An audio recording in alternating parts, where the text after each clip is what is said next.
Matt Damon has revealed that his daughter Gia, 12, was diagnosed with COVID over the summer. The actor, 50, revealed himself, his wife Luciana Barroso and their family were forced to self-isolate and undergo regular PCR tests after Gia struggled with a low fever. Despite his health scare, Matt said he's been as lucky as he can be during the pandemic, after his family spent the first months of 2021 in Australia, which had seen a relatively small number of cases. Speaking to GQ, Matt revealed he had been ordered to isolate after learning that Gia had contracted COVID, and was grateful she hadn't suffered anything more than a fever. He said, "I mean, we've been about as lucky as you can be throughout this pandemic."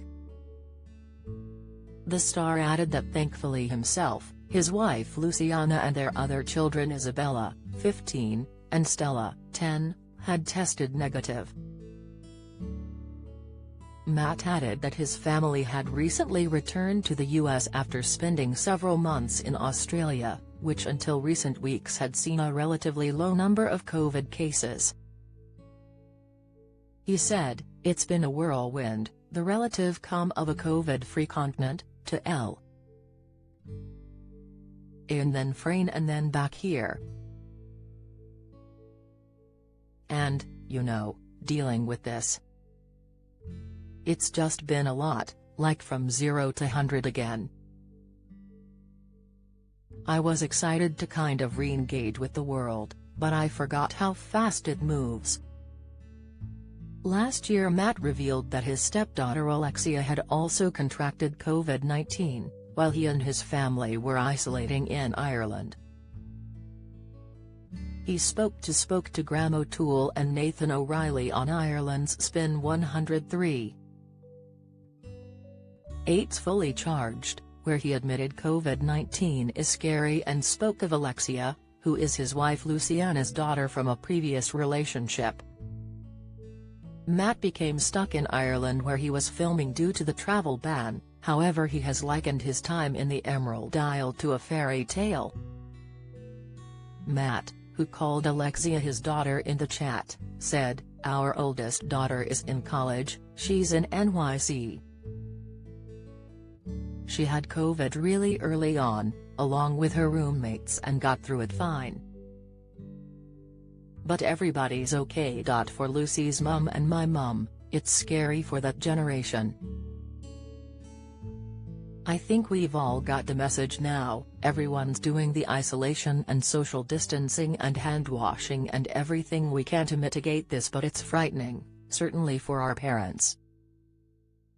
During his GQ interview, Matt also revealed that both himself and his wife Luciana share a matching tattoo with late Australian actor Heath Ledger. He spoke about the touching tribute located on his arm in honor of his friend, who died in 2008. Matt explained the couple had the strange loopy line inked on them by Heath's tattoo artist Scott Campbell in 2019, which had been designed by the Brokeback Mountain actor years prior. Matt also has his wife and 4 daughters' names tattooed on the same arm, and says Heath's creative squiggle is like an angel that looks over all these names. Luciana, meanwhile, has the tattoo on her foot. Read the full interview in the latest issue of GQ. Matt, who worked with Heath on The Brothers Grimm in 2005, went on to say that creativity just flowed out of the Aussie star when he was alive. Matt previously told GQ in 2008 that he would constantly tell everyone he came across that Heath was the best actor he had ever seen. He said Heath was too bright for this world and described his death as "f***ing pointless. There were things that he did where I couldn't have got there in 3 lifetimes," he said. And there were ways in which he was like a puppy dog. You wanted to protect him. Heath was 28 years old when he died from a cardiac arrest brought on by a prescription drug overdose. The Oscar Award winner left behind daughter Matilda, 2 years old at the time, who he shared with former partner, actress Michelle Williams.